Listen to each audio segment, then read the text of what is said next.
Welcome to episode 2 of Let's Talk Concerts. Right? It's my podcast, and we're podcasting along.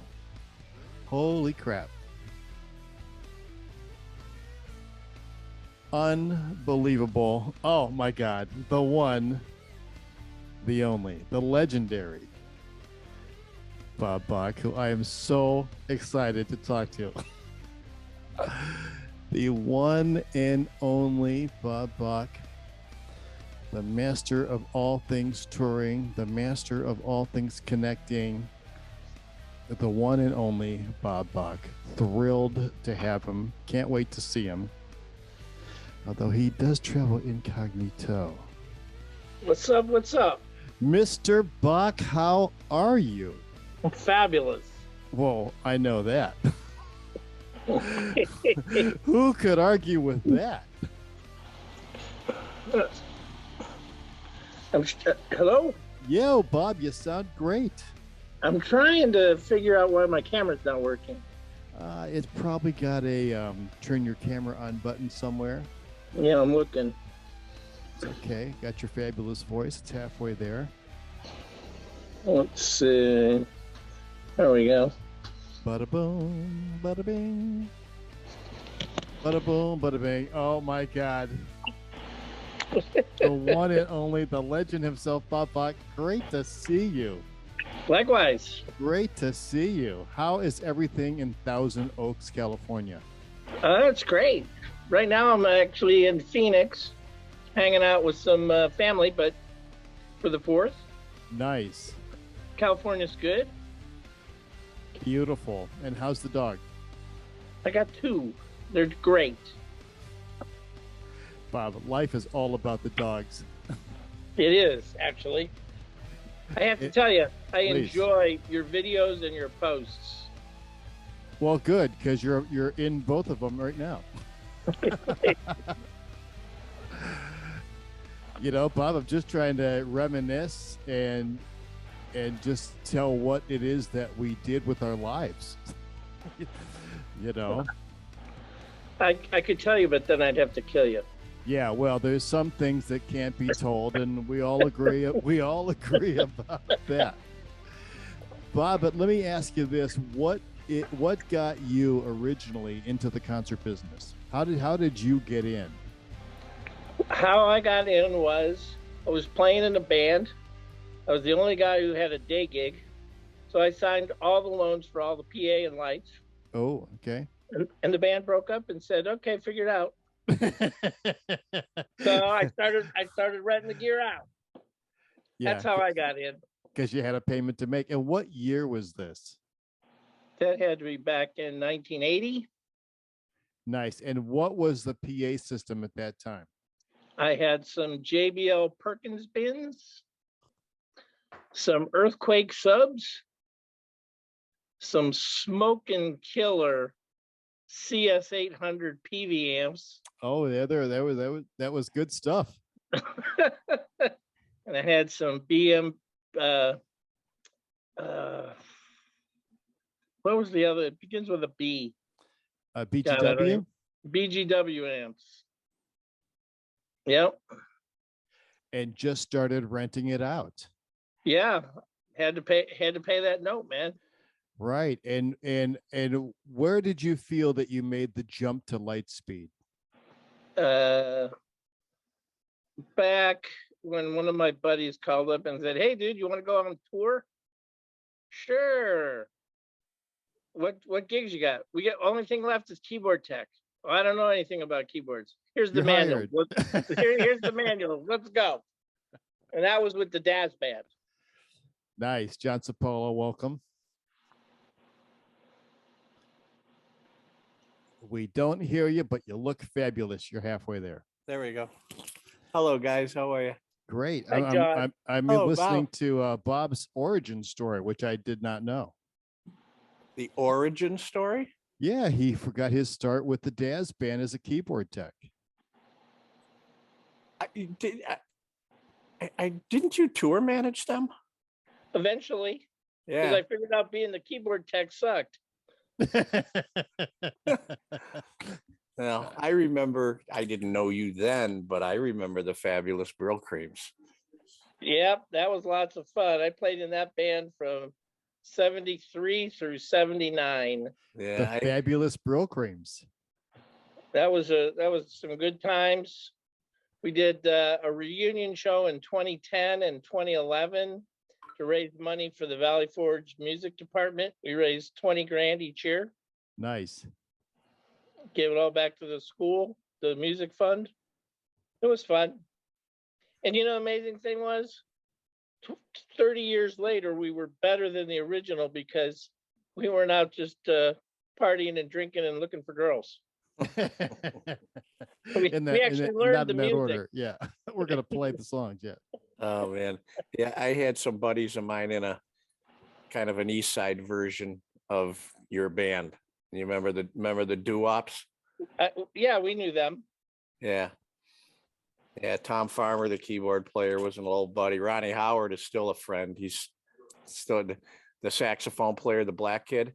He's still got a band playing. They're playing all their stuff and up around the islands practically all summer long. Yeah, his band's cruising, and I knew a couple other guys. Man, they were fun too. That was good stuff back then. Good stuff.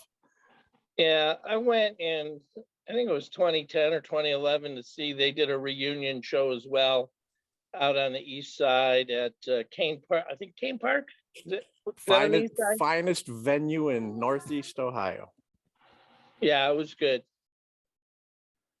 Bob, what did you go to after the Daz Band, after your keyboard tech career? I did the Daz Band. Then I moved on to the Jeff Lorber project. I remember that band. And it was featuring Karen White. And Dave Cos was playing sax. Who's the other dude, the sax player? Kenny G had just left the Lorber project, and Dave Cos was the next man up. And then from that, I went on, I had the choice to go either with Fogelberg or a new guy, Richard Marx. So and you went to Richard Marx. I did. I figured I'd rather be a bigger fish in a small pond than a small fish in a big pond. And as Richard, we started playing 200-seat dumps all across America.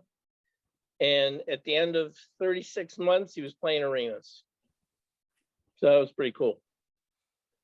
And in the interim in there, I did Vixen a few times and LA Guns and some other bands. Bob, you got to tell the story of when you were playing with the We Want concert. Oh, you mean in China? Yeah. Yeah. Yeah, it's a long story. We could be here for 3 hours. The short version is... Let's hear it. We wanted to... it was a monsoon. People in the United States think they know what a monsoon is. They have no clue. I agree. They have no clue. The rain was coming down sideways. The show was outside. And we basically said, hey, we're not playing. So we went back to the hotel.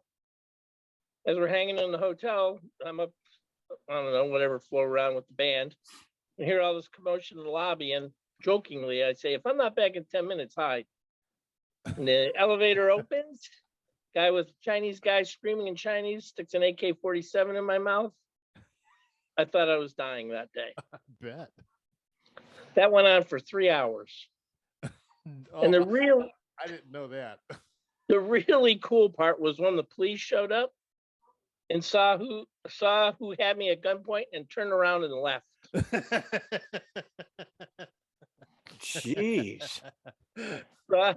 So I called it after we kind of got it resolved that we would do 2 shows the next day. I called the travel agent. I'm like, get us the fuck out of here. Well, you can't leave till Tuesday because there's some big festival that's ending and there's no flights. You're not hearing me.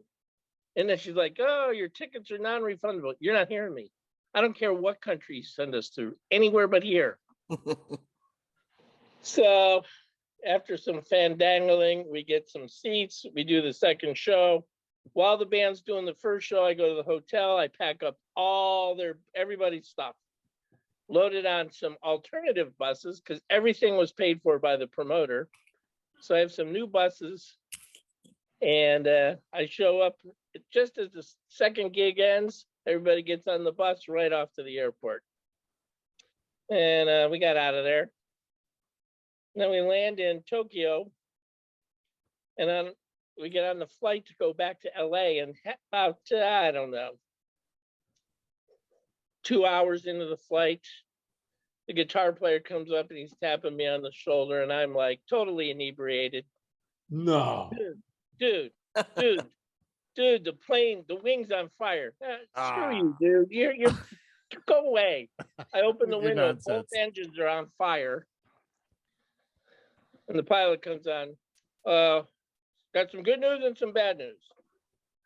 The good news is we're 10 minutes past the point of no return, so we cannot go back.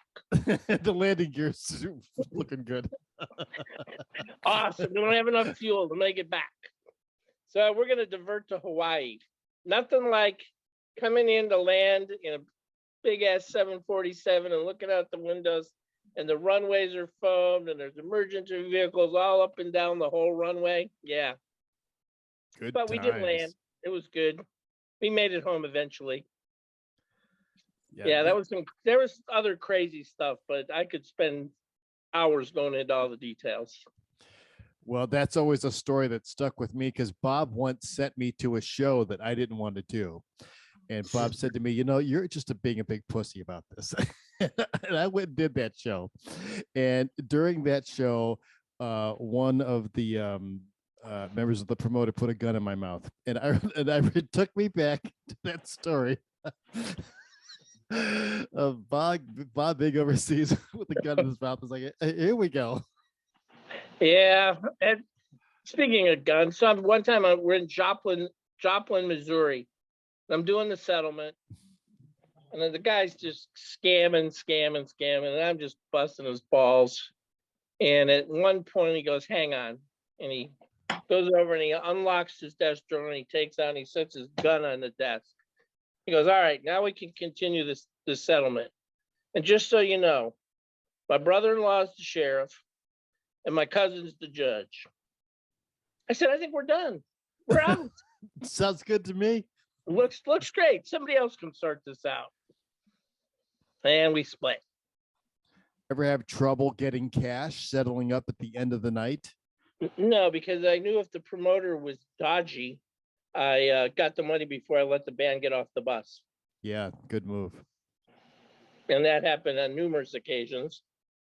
That was my baptism in the business. One of the first show I did was at the Masonic Auditorium, and it was gangster rap with Scarface and Too Short. and Gary told me, make sure you get all the money up front. Oh, okay. I mean, what do I know? I'm a rookie. And the guy comes in and he brings me half the money at the office. Yeah, he goes, I'll have the rest for you that night. Well, this is my first show. I don't want to, what do I know? Right. So we get to the Masonic and we're there, and naturally those things don't go on time anyway, but this one was getting real late because Alex was at front of house, and I said, Alex, can't start this show yet. I don't have all the money. And every time this guy sold a ticket, he would run me a $20 bill. And so finally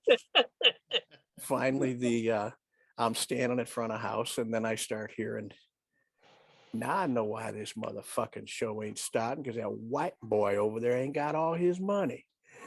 And maybe we should go talk to that white boy, So I start hearing stuff like that. And I said, well, this is probably not, this isn't the place for me right now. So I said, Alex, go ahead and start the show. So I went across the street to Hatton's. And here I am. I'm thinking I screwed up. I'm not going to have the other half of the money on my first show, and my boss is going to yell at me or whatever. So I called up to a bar in Cleveland Heights called Carlone's on Mayfield Road, hoping to find a guy by the name of Jack Roddy. And this is when Jack Roddy had a habit, and it wasn't a good habit. And I said, Jack, you want to get him? You want to make some money? And I need a strong arm. And he was a badass. And he got down here almost like he got down here in a squad car. He got from South Euclid to Hattons. It felt like 15 minutes. But anyway, so I gave him my laminate and I said, look, this guy owes me $1,050. And tell you what, anything over 750 you can keep. And so he went across the street and he was there about an hour and he came back and he threw down $950 on the table and took 150 for himself. And that was 30 years ago, so $150, that's a $500 bill right now, somewhere like that. Yeah. And I said, what'd you do? And he goes, do you ever hear the term plausible deniability? And I said, sure. He goes, well, you don't want to know. Okay. Don't ask. I ran into him 10 years later. This is not a guy I hung out with. This is a guy I knew. Right. And I ran into him 10 years later and he loved telling that story. And I said, what did you end up doing? He says, well, you described the guy in the blue suit with the open collar. And I went up and I kind of went into the room and I said, you and I got to talk. And I put a gun to his head and I dropped a couple of names from the Crips out in LA. And I said, you need to come up with this money right now. And he started reaching for his, and there it was, end of story. I got the money. Well, most of it. And that was my baptism into the business. And I stayed in the business. And I stayed in the business. Welcome to a legitimate form of occupation. I did many Bud Fests. Al Heyman. Al Heyman Bud Fest. Oh God. It was like me and the white keyboard player were the only white dudes in the stadium. Al Heyman Bud Fest. What a nightmare. And that was with Daz Band? Yes, yeah, correct. Yep, those are some interesting times. Well, they knew how to whip it and whip it right. Whip it good. Whip it good. Yeah. All the way into a tampon commercial. They had a lot of hits. And Bob, you had some run with Duran Duran. That was fun. That was good times. How long did that last? 13 months, and I was out of the United States 11 of those 13 months. Wow. I used to have a guy, we were touring South America, South Africa. I had a guy who'd fly down and take cash off of me and fly back and take it to some island off of London, England somewhere. But yeah, he'd come down, here's a briefcase of $1 million. See ya. And then I had disappear in the ether. And then I had one time coming back into the States, I had $440,000 in cash. And as we're coming through customs, the guys let every guy in the band go through. And as soon as they got to me, they go, you come to the office. So I go to the office. They're like, so let's see your declaration card. Well, I declared the whole 440,000 because I didn't care. It's not my money. Right. They go, we already know you have at least $435,000. And I said, how do you know that? When you come through, every bill's marked. We knew exactly. Magnetic strips. Yep. We knew exactly how much cash you had. So it's a good thing you claimed it. Otherwise, we'd be keeping it. And I had the one trip down to South America. One of the band members decided he was going to stick a roach in a cigarette pack. Now, mind you, the promoter did the whole South American tour and said, do not travel with any drugs. I'll get you more stuff in the next country. Right. Well, one of the guys decided he was going to put a roach in a cigarette pack in his bag, and it goes through the x-ray. Well, what's in a cigarette pack? Foil. Oh. So they take it out to look for that foil because it's metal, and they find the roach. Oh. Next thing you know, the dude is off to the back room, passport gone. Well, I had a guy who toured with me. His only gig was to never speak Spanish. I said, if you speak Spanish, anybody knows you speak Spanish, you're out. You're my ears. My So he infiltrator. comes back. He goes, they're going to ask you for $50K to let this guy go, but they'll take 40. So I offer up $30K to get him out. They're like, no. I said, how about 40? Okay. Here you go. 40K, get the guy out. They tell him, don't ever come back. So I turn in my expense report, and on the expense report, it says 40K departure tax. So the accountants call me up and they're asking, hey, what's this 40K for departure tax? I said, don't ask questions you really don't want the answer to. Right.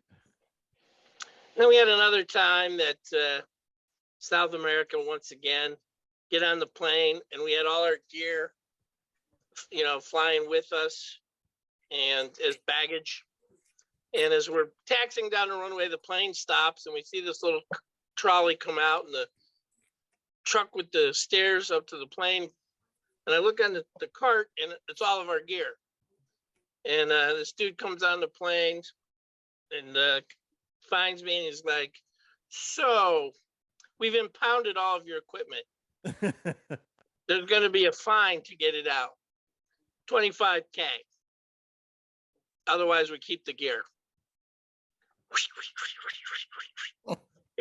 Here you go. So anytime I traveled internationally, I always went to the accountants first and said, I need at least 100K walking around money. Yeah, And they'd just always be like, for what? Just trust me. solving problems. Yes. I mean, Bob, Problem funds. you once told me a story, a crazy story about just moving their luggage. We had one when Vixen was going to play at Daytona Beach and then South Padre Island on the same day. Same Playing day. played in the morning in Daytona, and then we had to haul ass to Orlando because there was no flights out of Daytona. So we get on the bus, we throw all the gear in the bus. As we're coming to the airport, we're kind of late, so I call the airlines and I get a hold of the SkyCaps. I got $1,000 if you got a cart on the curb waiting to take our gear to the plane. And then as the band we're taking our time, we're going through the airport, and as we're boarding, I said, all right, everybody slow down. As you go on that gangway, walk as slow as fuck. And Slow it down. We gotta have time for that plane to be loaded. that's right. And I heard the sunks. I counted the sunks in the plane. Okay, all right, we can go on now.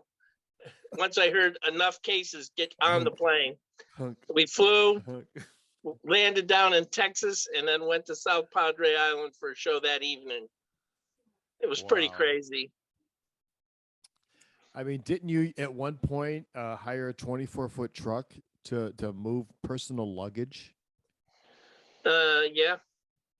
I had one time, I don't know, 80 pieces of luggage. We're flying out of Hawaii, and it was only me and one other crew guy. Everybody else, I don't know where they ended up, but so I had 80 pieces of luggage and equipment to get on this plane. So I took a stack of old tickets, and only the two good tickets were on top, and the SkyCap looked, we're first class. He's like, okay, here's $1,000, 80 pieces of luggage with two people flying. The things you could no longer ever get away with. Oh, that list is pretty deep, isn't it? Yeah, pretty much. What do you think are the top 5 that you couldn't do anymore? Well, that'd be one, flying 80 pieces of luggage with 2 people. 2 people. You And guys then been in my possession the whole time. Then I used, yeah, exactly. And then I used to show up 3 hours early to check in 30 people. I'd check them all in. They'd hand me the tickets. The band would show up. I'd pass them all out, band and crew. Got to a point where, well, I'll let you check them in, but they have to show up and show their IDs. So you can never get away with that anymore. True that. I don't know. What else? Those were the big ones. Flying. I'm just trying to think myself. Flying was the big obstacle. I used to be able to get visas when I was at Duran Duran. We had a singer from Oman, And we were on this promotional tour. So the record company, oh, you're going to be here, here, and here. I said, I got to get visas for these people. I got it down to where I could get 3 or 4 visas in a day. And at one point, I got her a visa for 6 hours to go into France, do the TV show, and leave. 6 hours. 6-hour visa. We don't trust her for 8 hours, but I'll give you 6. Yep, 6 hours they had. It was crazy. Yeah. Wow. Those are some good times, man. I would never trade any of it in. No. You know, it just And what year were you with LA Guns? I did 2 tours with them. One was maybe 88 or 89, somewhere in there. And it was for their I did their first album and their second album. They back then they felt like they were going to take off at any minute. Yeah. It's interesting because Tracy Guns, from what he said, him and Axl Rose put Guns N' Roses together. And he wrote a lot of those tracks and he sold the songs for $20K. Ouch. And because him and Axl weren't getting along. And Yeah. then that turned into Appetite for Destruction. So he kicks himself in the ass for that all the time. I haven't talked to those guys though in Jesus. Since the 90s. Yeah, well, at the time, you know, everything was kicking good for them. You put another band together, which is what he did, LA Guns. I think And- there's 2 LA Guns right now. Two versions. One with the drummer and one with Tracy Guns. So I think the drummer and the bass player have one version of LA Guns, and the lead singer and Tracy Guns have another. Yeah, it's crazy how some of the classic rock bands just split into so many different versions, you know. Yep. Pretty nuts. So was Dina Carter your first venture into country? It was. How different was a country act versus the rock and roll guys? Yeah. You know, I mean, traveling on a bus, doing shows and moving on. Just maybe some more funnel cake. You know, he had a keyboard player on the Dina Carter tour. He didn't understand the concept of you can only get so drunk. More booze will not make you more drunk. You need to stop before you're puking. Everyone has a plateau. Yeah. No comment.